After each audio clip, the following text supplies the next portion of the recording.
Hola, ¿qué tal? Saludos cordiales desde el canal del Senado de la República de Chile. Estamos en profundidad de campos a través de Radio Universidad Central y Cooperativa.cl. Hoy vamos a conversar con un senador que representa a una de las regiones más importantes y más ricas de Chile, senador Pedro Araña.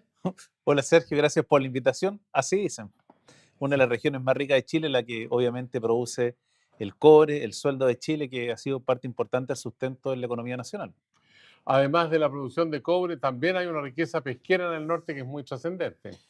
Efectivamente, la región de Antofagasta yo creo que es una de las regiones privilegiadas del país porque tiene una diversidad de actividades económicas. La minería obviamente es la principal, pero también la pesca que ha ido en declive estos últimos años, pero hoy día a raíz de las nuevas tecnologías aparece también como una potencia, no solo nacional, sino a nivel mundial en energías limpias, principalmente en energía solar, eólica, y qué decir también de lo que va a ser la futura industria del litio, donde están los principales yacimientos en nuestra región.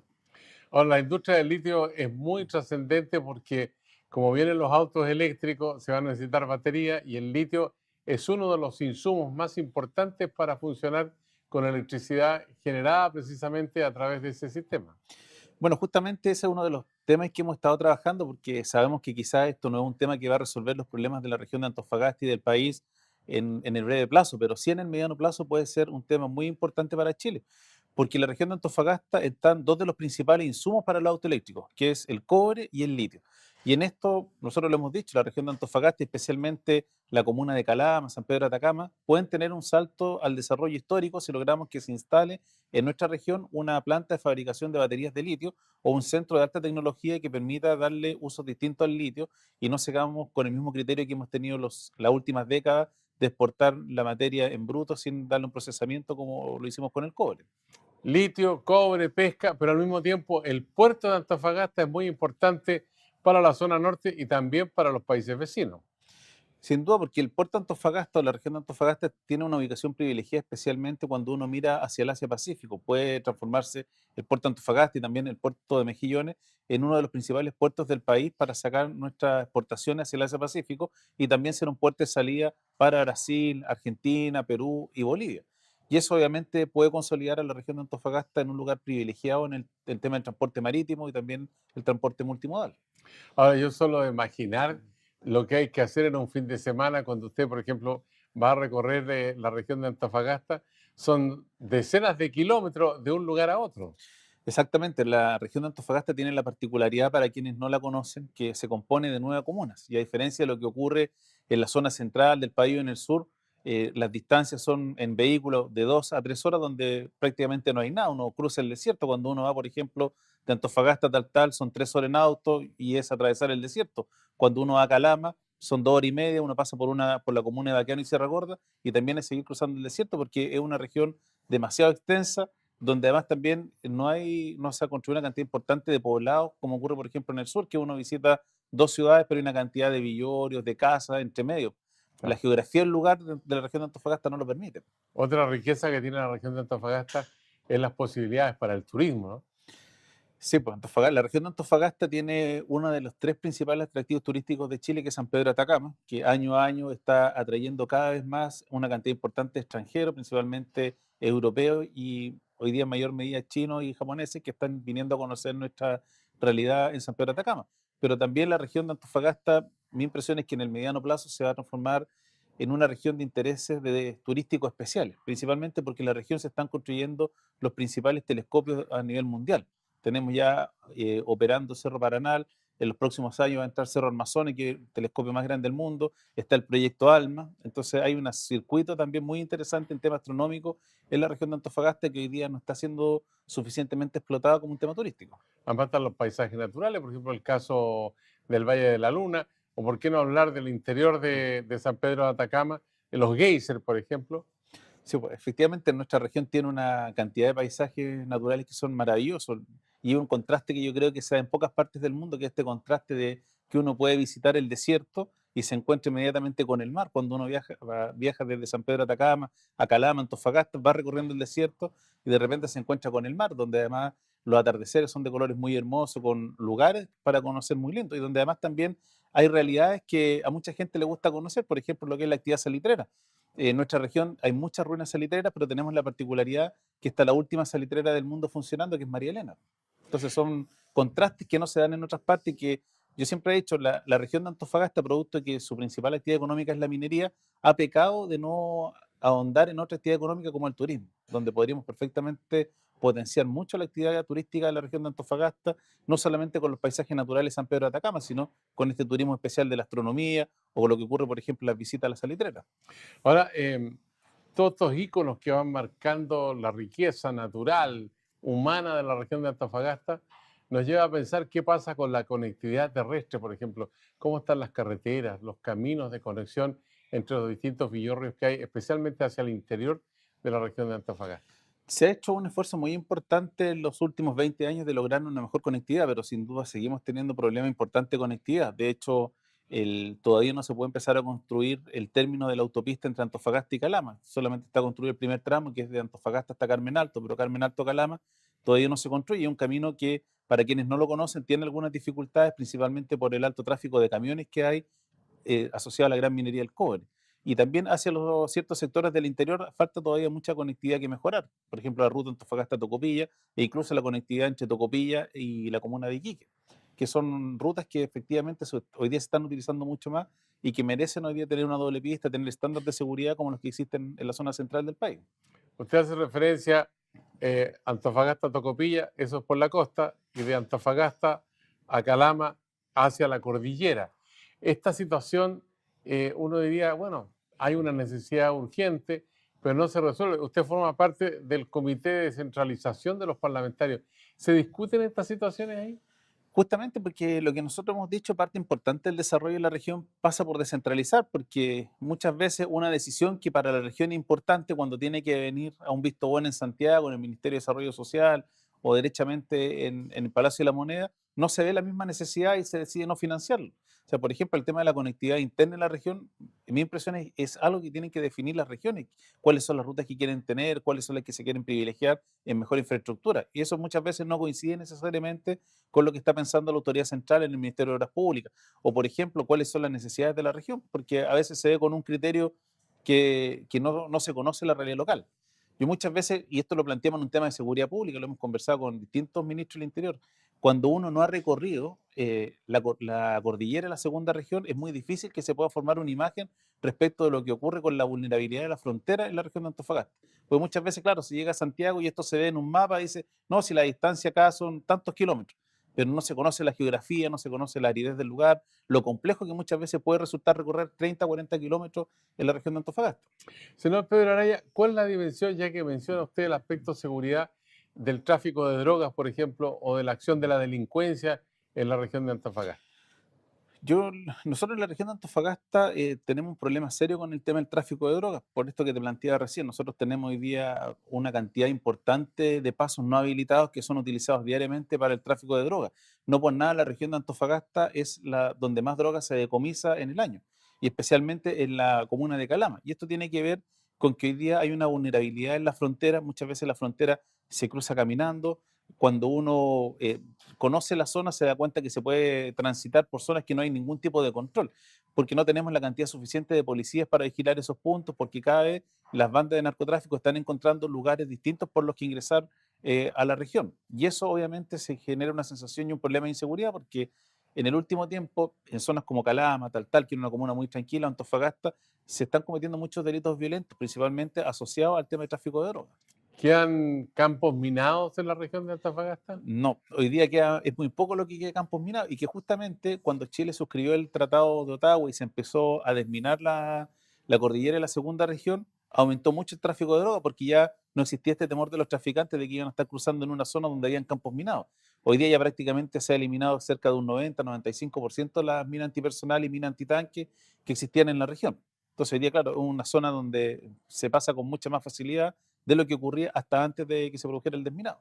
Bueno, senador Pedro Araya, hay que explicarle a los más jóvenes que esa zona fue una zona estratégica y se colocaron, digamos, bombas para detener los tanques que podrían venir del Perú, por ejemplo, debido a que en 1975 Chile estuvo a punto de enfrentar una guerra con el Perú, con Velasco Alvarado allá y Pinochet aquí, y también con la República Argentina en 1978. Entonces, toda la zona norte fueron instaladas bombas, minas terrestres, y esas son las que han estado sacando de acuerdo con un compromiso internacional que hiciste. Claro, exactamente, pues esto data de mediados de los años 70, cuando estaba esta posibilidad, principalmente la guerra con Argentina y en menor medida con Perú, de que en esa época Pinochet toma la decisión de minar toda la frontera norte, principalmente lo que era Arica, Iquique, Antofagasta, y el extremo austral, como una forma de evitar el paso de los tanques que pudieran venir a invadir probablemente Chile. Y claro, cuando Chile suscribió en la Convención de Ottawa, se obligó a desminar el territorio y eso se ha ido cumpliendo.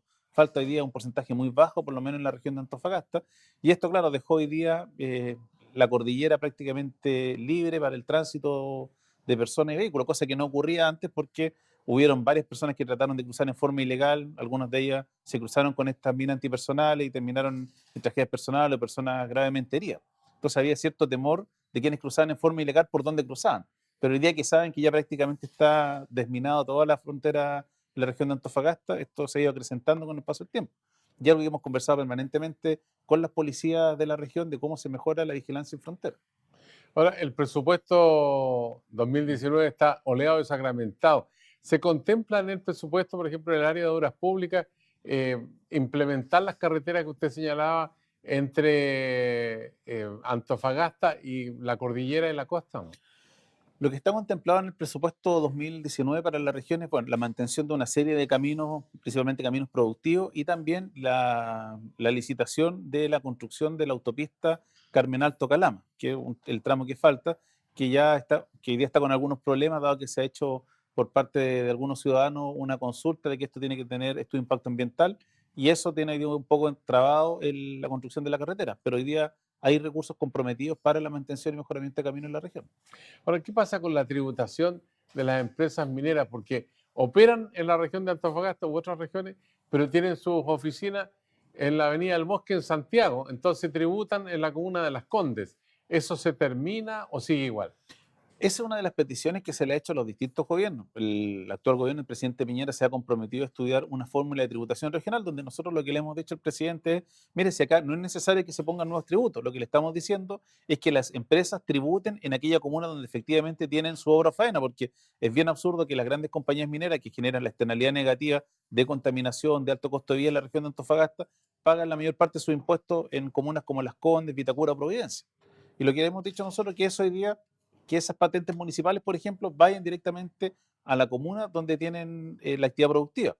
Y eso hay un compromiso del ministro de Hacienda de que se está estudiando una fórmula y poder enviarlo al Congreso, que además le hemos planteado nosotros que es una fórmula de destrabar la reforma tributaria que quiere impulsar el actual gobierno. Ahora, el problema medioambiental, ¿cuál es la dimensión que tiene la región de Antofagasta en cuanto a suelo, agua, aire? La región de Antofagasta tiene altos niveles de contaminación, algunas comunas con mayores complicaciones que otras, caso de principalmente Calama, Tocopilla y también Antofagasta con Taltal, porque son las que han soportado de la mayor actividad minera, el transporte de minerales pesados, donde muchas veces cuando el tema medioambiental no era un tema de preocupación o de importancia, se hacía el transporte, por ejemplo, de minerales pesados, de plomo, de cobre, al aire libre, sin ningún tipo de protección en los camiones, no había un encarpado como se hace hoy día. Y eso fue generando distintos focos de contaminación que hoy día la región está demandando que sean solucionados. Por ejemplo, en el caso de la comuna de Antofagasta se está haciendo un estudio de presencia de polimetales o metales pesados en la población para saber efectivamente cuánta población está contaminada con metales pesados, qué tipo de minerales tienen en el cuerpo y cuáles van a ser las actividades de mitigación. En el caso de Tocopilla, Tocopilla también es una zona saturada y lo mismo también ocurre con Calama. Y en esto también la ciudadanía hoy día ha tomado mayor conciencia, porque antes los temas ambientales no eran un tema que la ciudadanía reclamaba. Hoy día la ciudadanía que está mucho más activa, principalmente los jóvenes, reclaman porque hayan mejoras ambientales en los procesos productivos de las distintas compañías que operan en la región. ¿Qué pasa con el agua potable?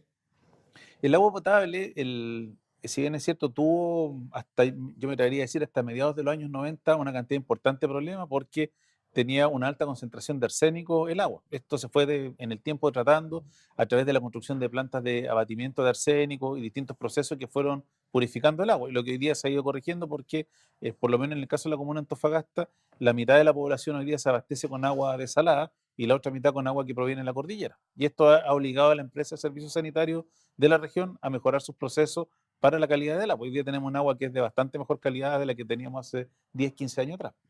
Estamos conversando con el senador Pedro Araya de la región de Antofagasta, aquí en TV Senado en Profundidad de Campos, a través de Radio Universidad Central y Cooperativa.cl. Bueno, el senador pertenece a las comisiones de Defensa Nacional, de Gobierno, Descentralización y Regionalización. Vamos a hablar de Defensa Nacional en los próximos minutos. Hacemos una pausa, senador, y le invitamos a usted que siga con nosotros.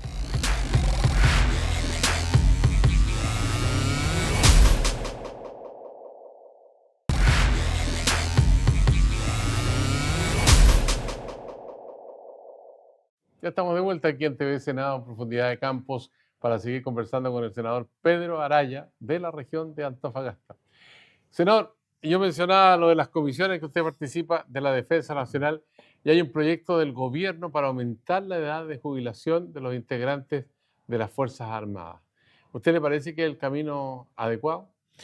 Yo creo que sí, yo creo que hoy día uno tiene que repensar primero el rol de las Fuerzas Armadas, qué es lo que quiere para las Fuerzas Armadas en el siglo XXI, que obviamente es absolutamente distinto a lo que es el siglo que terminó el siglo XX, básicamente porque hoy día las Fuerzas Armadas han ido asumiendo una serie de tareas que propiamente tal no estaban en su concepción original. O sea, por ejemplo, pensemos que cuando uno mira la normativa que rige las Fuerzas Armadas principalmente regula lo que dice en relación con la protección del territorio, la integridad y defenderse de ataques de países extranjeros, cosa que hoy día en la práctica es muy raro que vaya a ocurrir. O sea, no está en el horizonte que Chile vaya a declararle la guerra a algún país o que algún país nos declare la guerra, Claro. más allá de los problemas que podamos tener con algunos de nuestros vecinos que nos han llevado a instancias de jurisdicción internacional. Y en esa misma línea vemos que hoy día las Fuerzas Armadas, por ejemplo, tienen un rol mucho más activo en lo que es cooperar cuando hay una tragedia en el país.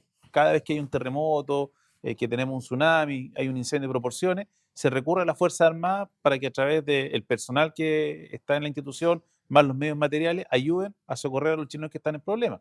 Asimismo, Chile ha ido adquiriendo cada vez un rol más protagónico en la comunidad internacional y obviamente eso trae aparejado una serie de compromisos, como son, por ejemplo, participar en las misiones de paz que genera Naciones Unidas. O también, por ejemplo, a través de los convenios que ha suscrito Chile, tiene que tener un servicio de respuesta frente a naufragios que se puedan producir en el territorio marítimo chileno, o tiene que estar atento al salvataje de aeronaves cuando hay alguna tragedia. Entonces, a mi juicio, hay que obviamente redefinir el rol de las Fuerzas Armadas y dentro de eso pensar cuál es la carrera militar que queremos hoy día, porque obviamente la preparación que se le exige hoy día a un militar es distinta a la de hace 20 años atrás. Cuando hoy día uno mira, por ejemplo, la formación de nuestros oficiales, la gran mayoría, por no decir casi todos nuestros oficiales, terminan siendo formados con un grado o un nivel que equivale a una ingeniería. Entonces, cuando a ellos se les exige una carrera de 30, 35 años y que se están yendo jubilados aproximadamente a los 50 años, obviamente estamos perdiendo un capital importante que perfectamente puede ayudarse a la institución. Y por lo demás hay que tener presente que hoy día la guerra no es como era hace 40 años atrás. Hoy día las guerras que conocemos son muy distintas, hay mucho de electrónica, de robótica, y eso a mi juicio demanda una redefinición de la carrera militar. Y esto obviamente aparejado con lo que se refiere al sistema previsional que tienen las Fuerzas Armadas, que todos sabemos que es un sistema, el único sistema que tenemos de reparto, que es un sistema que además tiene un serio problema, donde año a año en la ley de presupuesto tenemos que inyectar una cantidad importante para sostener el sistema previsional de las Fuerzas Armadas. Bueno, usted ha puesto el dedo en la llaga porque los oficiales, por ejemplo, en general, terminan jubilando con 2,5 millones de pesos y en el caso de los suboficiales con casi 1 millón de pesos.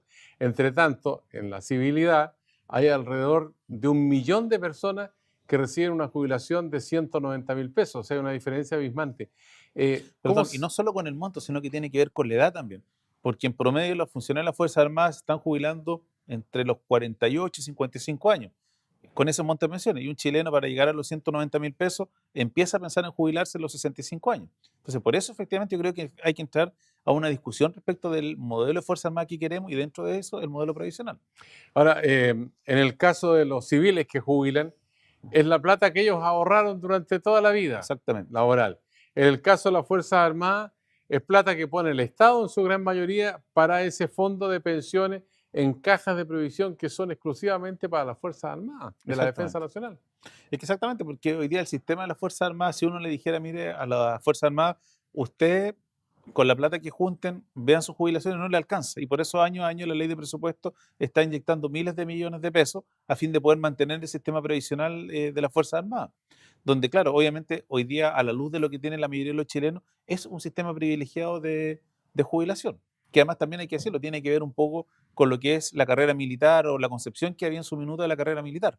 Por eso yo soy de los convencidos que esto no es un tema que uno debiera abordar solamente desde un aspecto, es decir, hay que tocar las jubilaciones, sino que a mí esto requiere un tema mucho más integral, que es una concepción de qué Fuerzas Armadas queremos para el siglo XXI.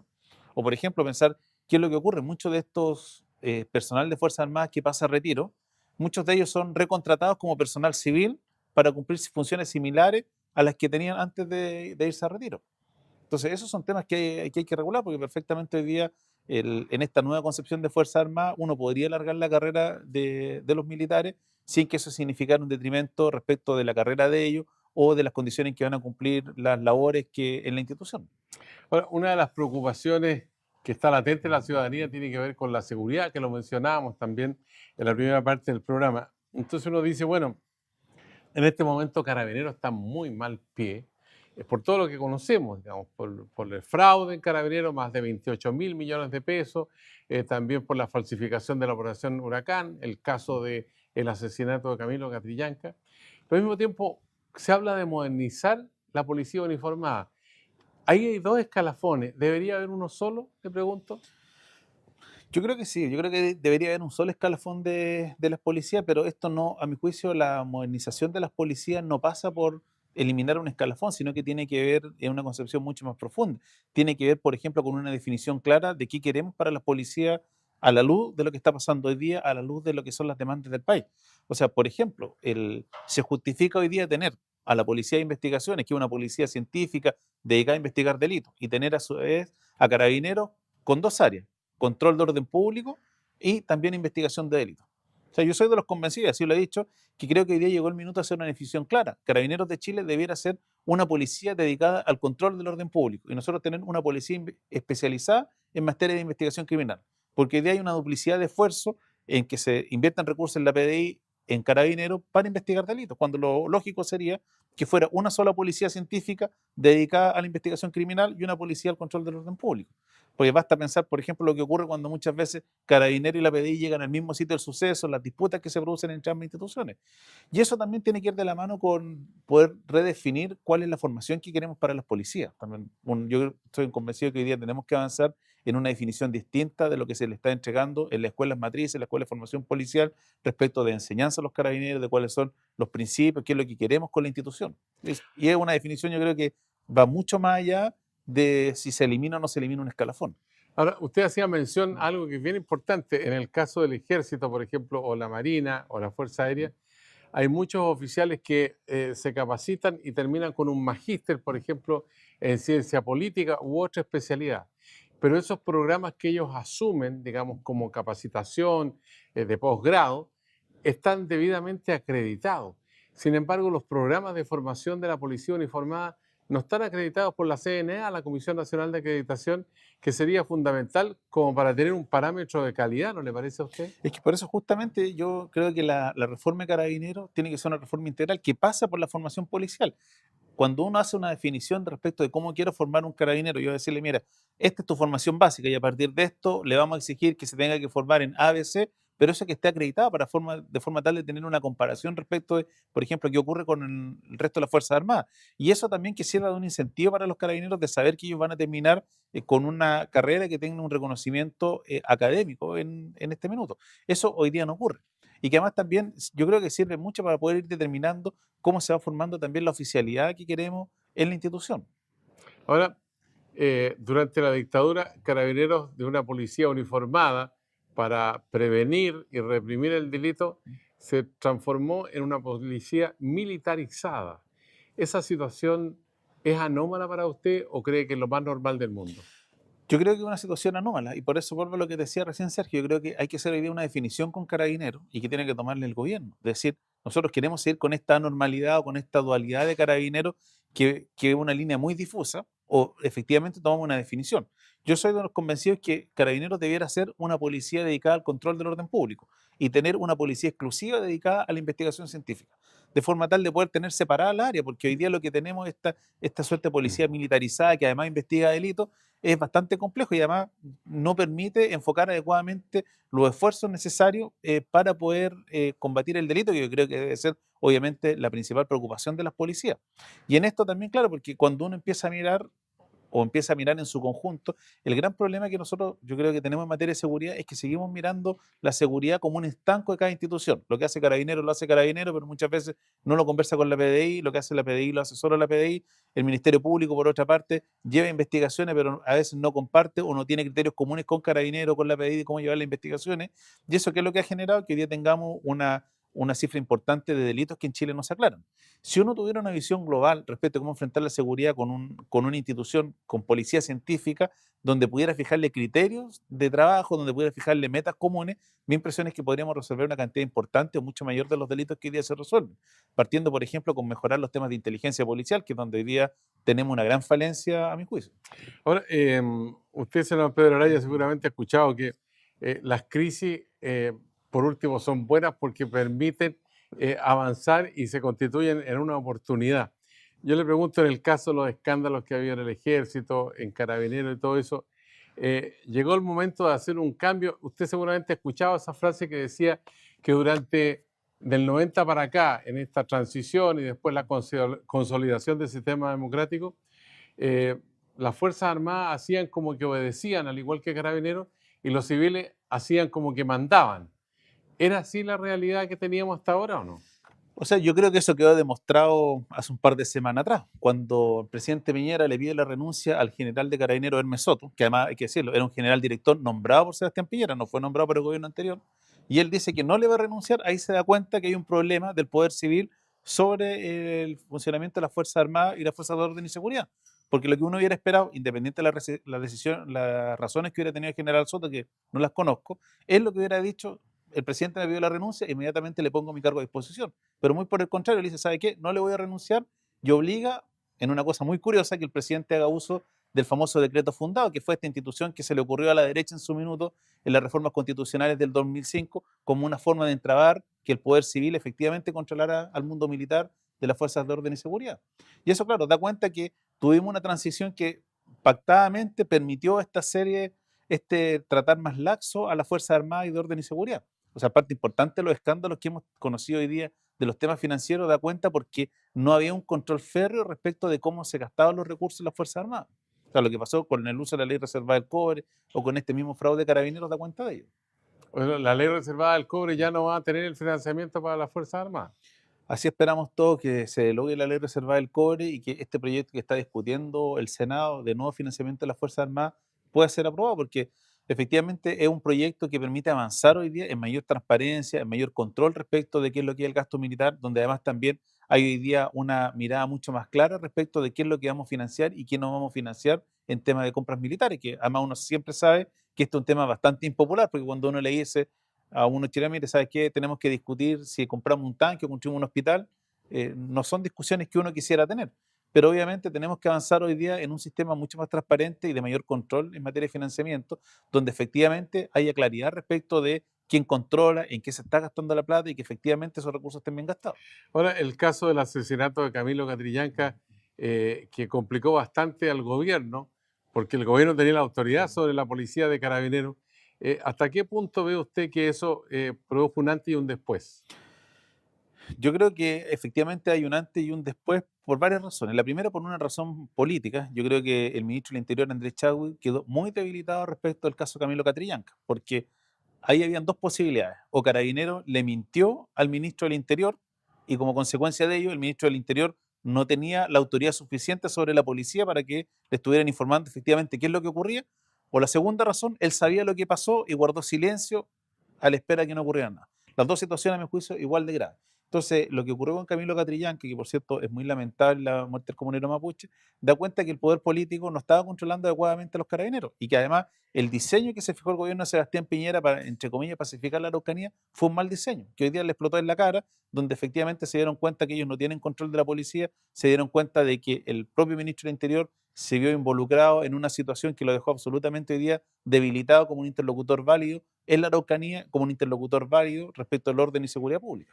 Se Por- argumenta mucho que este conflicto con la Araucanía es de 200 años, de mucho antes, que tiene distintos matices en diversos momentos de la historia. Primero con los españoles, cuando los mapuches defienden su territorio, Pero después viene también la nacionalidad chilena que copa esa zona en alguna medida con Cornelio Saavedra, por ejemplo, que fue enviado a pacificar la Araucanía en una situación que resultó toda una catástrofe desde el punto de vista humano. ¿Hay salida para este conflicto o lo vamos a tener permanentemente entre nosotros?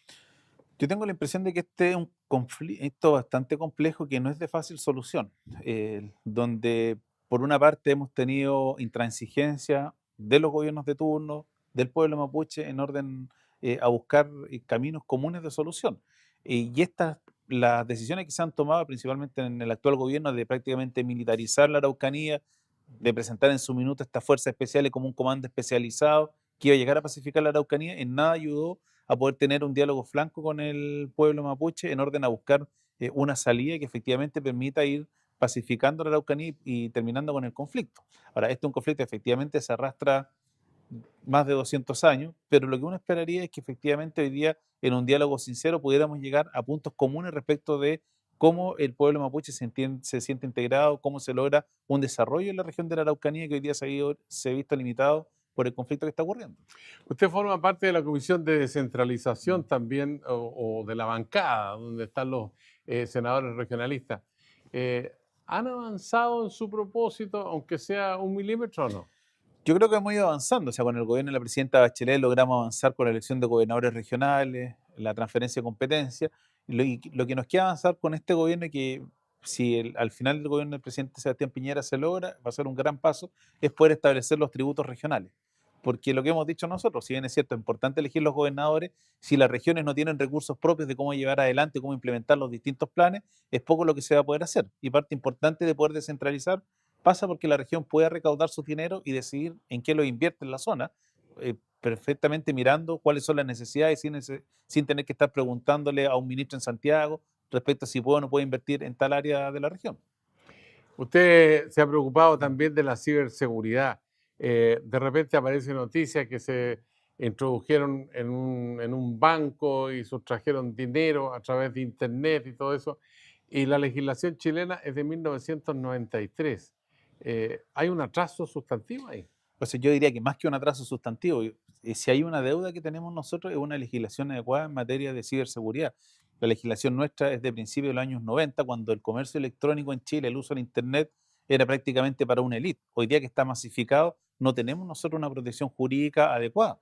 Y eso pasa porque primero no hemos dictado leyes adecuadas que puedan regular efectivamente qué es lo que está pasando en Internet respecto de cómo se protegen, por ejemplo, los datos personales, las transferencias electrónicas. Mantenemos una serie de figuras penales que son absolutamente anacrónicas.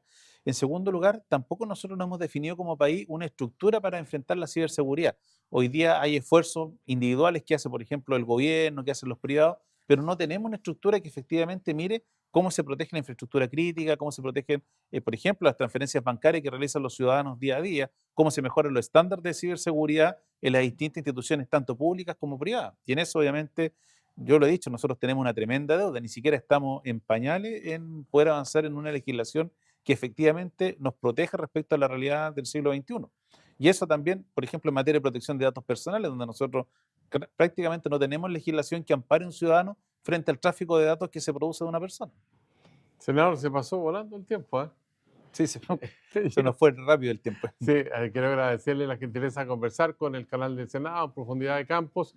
Seguramente volveremos después de las vacaciones, que en marzo en adelante hay muchos proyectos de ley que se vienen al Congreso Nacional por el gobierno y vamos a ver cómo va a ser esa legislatura donde hay un desafío para los parlamentarios. Así que le agradecemos la gentileza. No, muchas gracias a usted, don Sergio, por la invitación y feliz de poder conversar y contar en qué estamos trabajando para sacar adelante los distintos problemas que tiene no solo Antofagasta, sino también el país. A usted muchas gracias por seguir esta conversación aquí en Profundidad de Campos del canal del Senado de la República de Chile a través de cooperativa.cl y Radio Universidad Central. Será hasta la vista.